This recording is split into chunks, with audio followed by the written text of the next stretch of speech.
तो फाइनली हम Q&A कर रहे हैं। सबसे पहले सॉरी, ये बहुत ही लेट हो चुका है। एक्चुअली 10K हो जाने के बाद ही Q&A में करने वाला था, पर उसके बाद एक वीडियो हिट हो गई और डायरेक्टली 30K हमारी फैमिली बढ़ गई। उसके बाद ज़रा पोस्टपोन करता रहा क्योंकि उस टाइम लॉकडाउन चल रहा था और मेरे हेयर्स वगैरह बड़े हुए थे, इसीलिए मैं ज़रा पोस्टपोन करता रहा क्योंकि फैमिली के सामने फर्स्ट बार आ रहे हैं तो सही से आना चाहिए। तो लेट होने के लिए फिर से एक बार सॉरी, और अब मैं आप सबको थैंक यू कहना चाहता हूँ। थैंक यू मुझे इतनी बड़ी फैमिली देने के लिए। कल परसों हमारी फैमिली 60,000 की हो गई। लाइफ में आप बहुत बार एक सपना देखते हो, एक वाइल्डेस्ट ड्रीम होता है कि शायद अगर ये हो जाए तो लाइफ कितनी सही होगी। मेरा सपना यूट्यूब था, एक कम्युनिटी क्रिएट करना था, और अब ये सच हो चुका है। आपको मैं कितना भी थैंक यू कह दूँ पर फिर भी ये कम ही रहेगा। जब मैं आप सबके कमेंट्स पढ़ता हूँ तो मेरा दिन बन जाता है। तो अब बिना किसी देरी के वीडियो स्टार्ट करते हैं। तो फर्स्ट क्वेश्चन हम नूर आलम जी का लेंगे। उन्होंने पूछा है कि मेरी फेवरेट मूवी कौन सी है। तो मेरी फेवरेट मूवी ये मोर दैन ब्लू है। इसका एक्सप्लेनेशन भी मेरे चैनल पर मैंने डाला हुआ है। इस मूवी को मेरे लाइक करने का रीज़न ये है कि जब दो लोग एक दूसरे से मिलते हैं तो उनमें रियल एक लव होना, ये बहुत ही चांसेस इसके बहुत ही कम होते हैं, और इन दोनों को लव मिल जाता है पर कुछ एक्सटर्नल फैक्ट्स की वजह से, कुछ एक्सटर्नल चीज़ों की वजह से कंप्लीट नहीं हो पाता। इससे बड़ी ट्रेजेडी कुछ भी नहीं हो सकती है। और एक क्वेश्चन इन्होंने किया था कि आपकी फैमिली की फेवरेट मूवी कौन सी है। तो ये जवानी है दीवानी है, रणवीर कपूर की। हम सबको रणवीर कपूर की सब मूवीज़ बहुत अच्छी लगती है। Good and best dialogue, Mirzapur के कोई भी डायलॉग उठा लो। और एक क्वेश्चन है कि घर पर पार्टी कब हुई थी। पार्टी एक्चुअली जब मेरे 1000 सब्सक्राइबर ख़त्म हो चुके थे, नेक्स्ट डे मेरा बर्थडे था, तो बहुत अच्छा सेलिब्रेशन हमने किया था। लास्ट दिन का क्वेश्चन है कि टेल्स का आइडिया कहाँ से आया। जब ये चैनल स्टार्ट हुआ और मुझे नेमिंग करनी थी तो मैंने डिसाइड किया था कि मुझे सिर्फ सीरीज़ एक्सप्लेन करनी है, पर मुझे लगा कि शायद मैं मूवीज़ भी कर सकता हूँ। तो एज अ ऑप्शन मुझे मूवीज़ का भी एक्सप्लेनेशन रखना पड़ेगा। मैं वहाँ नेमिंग करने वाला था कि सीरीज़ एक्सप्लेनेशन वगैरह ऐसा कुछ नाम देने वाला था। कुछ सीरीज़ के रिलेटेड मुझे देना था, पर सीरीज़ और मूवीज़ में स्टोरीज़ ही होती है जो रिलेटेड है, इनका फॉर्मेट अलग अलग है। तो इसीलिए टेल्स यानी कि स्टोरीज़, तो मैंने नाम टेल्स रख दिया। मैंने एक कम्युनिटी पोस्ट भी डाली थी, तो अब उसके क्वेश्चन हम लेते हैं। आंचल सिंह का क्वेश्चन है कि I just want to ask you how your life going, because you said dear family, so you have to tell your family that how you are feeling and all share something. So I just want to tell you that I am fine, really fine. It's been a great journey last couple of months. Next question Abdullah lounge का है। ये पूछते हैं कि which channel do you like the most, haunting tube और ghost stories. So I just want to say I like all of them because everybody is working so hard, and when I watch their videos they are pretty great. Next question is from Sneha. Movies में interest आना कब से शुरू हुआ और explanation का idea कहाँ से आया। By the way love your voice, thank you so much Sneha. और मूवीज़ में इंटरेस्ट मुझे 4 साल से था। जब मैंने पहली बार टाइटैनिक देखी थी, उस मूवी का स्केल, वहाँ के actors, makeup, all those things जो वेरी इंटिमिडेटिंग फॉर मी, और तब से बहुत इंटरेस्ट रहा है और दिन में 2-3 मूवीज़ तो देख ही डालता हूँ। इनका नेक्स्ट क्वेश्चन था कि एक्सप्लेनेशन के बारे में कैसे सोचा। तो एक्चुअल में मैं बहुत फिडल करता रहा हूँ कि मुझे लाइफ में क्या करना है, कभी भी मेरा सही से डिसाइड नहीं हुआ था। इसीलिए मैंने इंजीनियरिंग का सोच लिया कि मुझे इंजीनियरिंग तो कंप्लीट करनी पड़ेगी। तो उसके बाद मैं सोच रहा था कि मुझे क्या करना चाहिए। तो जैसे मैंने आपको बताया कि हर आदमी का एक वाइल्डेस्ट ड्रीम होता है, तो मेरा भी था कि मुझे शायद मूवीज़ को रिलेटेड में कुछ कर पाऊँ। अगर उनका रिव्यू या एक्सप्लेनेशन में कर पाऊँ तो बहुत सही होगा। उसको अगर मैं प्रोफेशन बना पाऊँ तो मेरी लाइफ बन जाएगी। तो इसीलिए मैंने जब एक्सप्लेनेशन देखे फर्स्ट बार यूट्यूब पर, तो सोचा कि शायद मैं कर सकता हूँ। स्टार्टिंग में मुझे बहुत ही मोटिवेशन की ज़रूरत थी, तो इसीलिए मेरी फेवरेट सीरीज़ ब्रेकिंग बैड्स मैंने स्टार्ट किया था। उसके बाद सब सही से चलने लग गया। Ashima Das is asking anything you want to tell us as a friend. So I love you all, that's it, there's nothing coming between us. As a friend I want to tell you that. Sneha Patel wants to know about me and my goals in life. So actually I have 2 interests, that is movies of course, and the second one is marketing, somewhat digital marketing and making brands. I'm also helping my mom to create her own brand.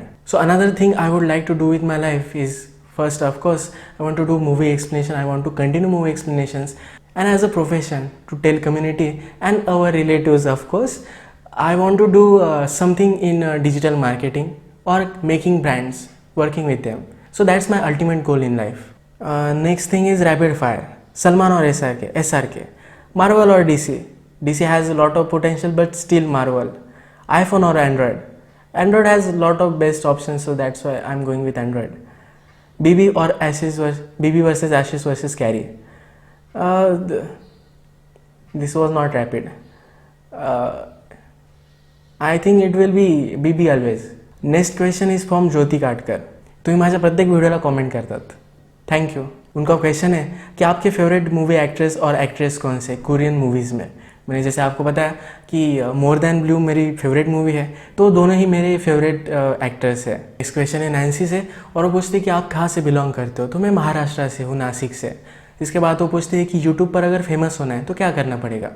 YouTube पर famous होने के लिए मेरा एक simple सा answer है कि आपको बहुत सारा पोस्ट करना है, कंसिस्टेंटली करना है. सिर्फ आप पहले स्टार्ट कर दीजिए और इसके बाद आपको आपकी ऑडियंस बता ही देगी कि उन्हें अल्टीमेटली क्या चाहिए, और सिर्फ अपने कंटेंट को आप चेंज करते रहिए. इसके बाद आप फेमस हो सकते हो शायद, मुझे पता नहीं, मैं इतना फेमस नहीं हूँ अब तक. नेक्स्ट क्वेश्चन हर्ष पटेल का है. वो कहते हैं कि आप डेली मूवीज़ अपलोड करते थे, ये मैनेज कैसे होता था. तो मेरा कॉलेज वगैरह नहीं चल रहा था, तो दिन भर मैं मूवीज़ देखता था, उस पर काम करता था और वही सब करता रहता था. उठने के बाद सिर्फ वही एक चीज़ होती थी कि जो मैं करता था, इसीलिए तब वो मैनेज होता था. सैमी का और एक क्वेश्चन आया है और उन्होंने पूछा है कि आपका फेवरेट यूट्यूबर कौन है except big channels. So I think mister Alexter, I like his videos. Next question Deepti Verma का है. उन्होंने पूछा है कि एक्सप्लेनेशंस चैनल का आइडिया कहाँ से आया. उसे मैंने एक्सप्लेन किया ही है. नेक्स्ट है कि आपको इंस्पायर किसने किया था. जब मैंने बॉलीवुड सीरियल स्किन की वीडियो देखी तब उनसे मैं बहुत इंस्पायर हुआ था, क्योंकि बहुत सही आवाज़ है उनकी, इसलिए बहुत अच्छा लगा था मुझे उस वक्त. नेक्स्ट क्वेश्चन है गाजिया कुलनार मोहित. उन्होंने कहा है कि congratulations, thank you Ghazia. Next question है उनका कि how you celebrate your 50K subscriber. तो एक्चुअली मुझे चाइनीज़ बहुत पसंद है, तो उसकी पार्टी की थी. वो पूछती है कि जब आपने यूट्यूब स्टार्ट किया था तो एक्सपीरियंस कैसा था. तो यूट्यूब को लेकर मैं बहुत ही पेशेंट था. मैंने डिसाइड किया था कि 1 साल तक मैं बहुत मेहनत करूँगा और उसके बाद मैं रिजल्ट के बारे में सोचूंगा. तो मैं एक्सपेक्ट ही नहीं कर रहा था कि क्या होने वाला है, और एक्सपीरियंस तो पहले से ही सही रहा है. मैं शायद इस वीडियो में थोड़ा सा नर्वस लग सकता हूँ, क्योंकि कैमरे के सामने आने की मेरी उतनी आदत नहीं है. इन्होंने और एक क्वेश्चन पूछा है कि अगर आपको किसी को मोटिवेट करना हो तो आप क्या कहोगे. तो मेरी एक लाइफ की एक अच्छी थ्योरी है जो गौतम बुद्ध से आती है. मैंने एक बुक में उसे पढ़ा था, तो उसमें लिखा है कि डोंट ट्राई, यानी कि ज़्यादा ट्राई मत करो. लिटरली गलत मतलब भी निकल सकता है, पर मैं आपको एक्सप्लेन करना चाहता हूँ. डोंट ट्राई का मतलब जिस चीज़ को आप अपने दिल से चाहते हो, अगर आप उसे इग्नोर भी कर दो, फिर भी लाइफ में घूम फिर कर वो आपके सामने आ जाती है. एक राइटर थे जिनके पेरेंट्स ने उन्हें फोर्स किया था कि उन्हें राइटिंग छोड़ देनी चाहिए और एक कॉर्पोरेट जॉब लेनी चाहिए. फिर वो लॉयर बने, उन्होंने बहुत सारे पैसे भी कमाए, पर जब वो 40s में पहुँचे तब उन्हें कुछ कमी लग रही थी. उन्होंने फिर से राइटिंग स्टार्ट कर दी, उन्हें जॉब भी छोड़ दी थी. जब वो 60 साल के हुए तो फाइनेंशियली बहुत ही स्टेबल थे और उन्हें बेस्ट अवार्ड्स भी मिले थे.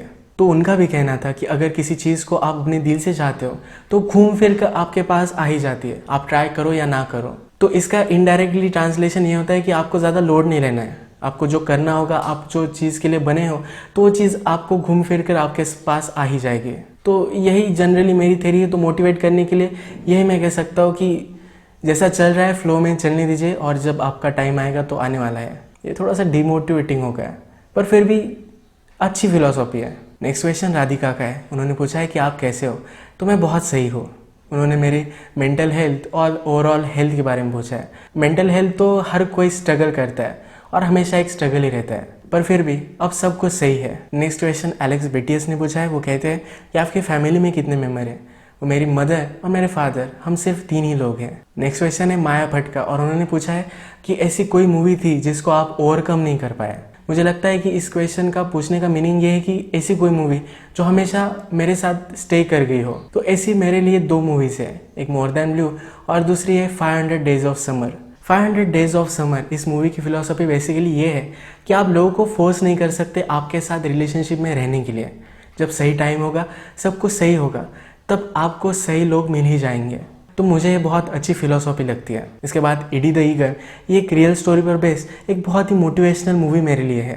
नेक्स्ट क्वेश्चन है बाबतो शर्मा. उन्होंने पूछा है इंस्टाग्राम प्राइवेट क्यों कर रखा है. अब मैंने उसे पब्लिक कर दिया है, और अगर आप मुझे फॉलो नहीं करते तो कर सकते हो.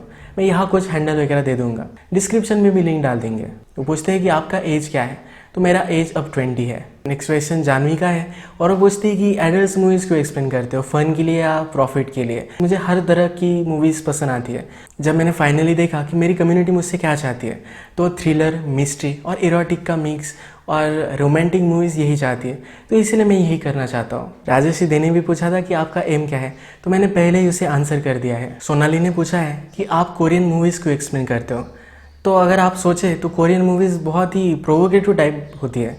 उनकी स्टोरीज़ आप कभी प्रिडिक्ट नहीं कर सकते, स्टार्ट किस तरीके से होती है और एंड कैसे होने वाली है, यह हमेशा अलग होता है, तो इसीलिए इंटरेस्टिंग बहुत लगती है। By the way Korean movies फिर से आने वाली है। टीसार ने कहा है कि मेरा देशद्रोही का रिव्यू अब तक नहीं आया। मुझे लगता है कि देशद्रोही सबसे बेस्ट मूवी है, कोरियन मूवीज़ से भी बेस्ट मूवी। क्रिस्टोफर नोलन उसके सामने कुछ भी नहीं है।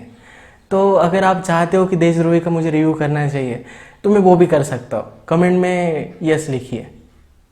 और एक क्वेश्चन है कि कच्छा कौन से रंग का पहना है। नेक्स्ट क्वेश्चन है कि कच्छा कौन से रंग का पहना है। आई थिंक ब्राउनिश है। और एक क्वेश्चन है कि मुजरा करेगा मेरे साथ। कर सकता हो, क्योंकि यूट्यूब पर बहुत चल रहे हैं डांस वीडियोस, तो करते हैं जल्दी से, एक नया चैनल खोल लेंगे। और एक क्वेश्चन श्वेता का है, वो पूछती है कि आप यूट्यूब और स्टडीज़ कैसे मेंटेन करते हो। तो मैं एक दिन का गैप लेता हूँ, तो जो दिन होता है जो मैंने गैप लिया है उसमें सिर्फ स्टडी करता हूँ, तो इसलिए मैनेज हो जाता है शायद। आई डोंट नो, रिजल्ट आने के बाद पता चलेगा। विनोद कुमार पूछते हैं कि जीएफ है या सिंगल हो। तो अपना अपना सिंगल ही सही है, क्योंकि ज़्यादा टाइम नहीं मिल पाता। गौरव का क्वेश्चन है कि आपका नाम क्या है। मेरा नाम ऋतिक पाटिल है। वो पूछते हैं कि आपको ये ऑसम मूवीज़ कहाँ से मिलती हैं। तो अलग अलग वेबसाइट से मैं इसे डाउनलोड करता हूँ। तो एक चीज़ मैं यहाँ क्लियर करना चाहता हूँ कि सब लोग मुझे कमेंट में पूछते हैं कि मूवी का लिंक भी दिया करो, पर ये यूट्यूब के गाइडलाइंस के खिलाफ है। आप डायरेक्टली मूवी का लिंक नहीं दे सकते। अगर आप रिपोर्ट वगैरह हुए तो डायरेक्टली आपका चैनल भी डिलीट करवा सकते हैं, तो इसीलिए मैं चांस नहीं लेना चाहता। विनोद कुमार ने और एक क्वेश्चन पूछा है कि आपके पीसी के स्पेसिफिकेशंस क्या है। एक्चुअली में मेरा एक बेसिक सा लैपटॉप है जिसकी 2GB रैम है और i3 प्रोसेसर। ज़्यादा कुछ स्पीड वगैरह भी नहीं उसमें, पर फिर भी एडिट हो जाता है। एडिटिंग का सॉफ्टवेयर फिल्म हो रहा है, बहुत ही ईजी और बेसिक सा, जल्दी से एडिट हो जाता है, तो इसीलिए वही अच्छा लगता है। विपुल ने पूछा है कि कौन सा सब्जेक्ट अच्छा लगता है। तो मैंने कंप्यूटर इंजीनियरिंग ली है, तो मुझे कंप्यूटर्स के रिलेटेड कोडिंग वगैरह अच्छी लगती है। बॉर्न टू बी गेमर का क्वेश्चन है कि आपको गेमिंग अच्छी लगती है। तो ऑफकोर्स मुझे गेमिंग अच्छी लगती है। गेमिंग की वजह से मैंने बहुत बार मार भी खाया है और इसीलिए मैंने उसे छोड़ दिया था। पर जब मैं फिर से अब इंजीनियरिंग में वगैरह आ गया तो फिर से स्टार्ट किया था, पर अब यूट्यूब की वजह से फिर से बंद कर दिया है। और पबजी भी बैन है, तो इसीलिए कुछ भी कर भी नहीं सकते। सो बेसिकली सब क्वेश्चंस का मैंने आंसर कर दिया है। बहुत सारे क्वेश्चन रिपीट थे, तो इसीलिए मैंने उन्हें स्किप किया है। फिर से आप सबको थैंक यू इतना सारा सपोर्ट देने के लिए। अब 60K तो हो चुके हैं, 100K पर फिर से Q&A करेंगे। तो आज का वीडियो हम यही ख़त्म करते हैं। फिर से मिलेंगे और एक नई मूवी के साथ। तब तक के लिए थैंक यू, और आप अपने आप का ख्याल रखिए।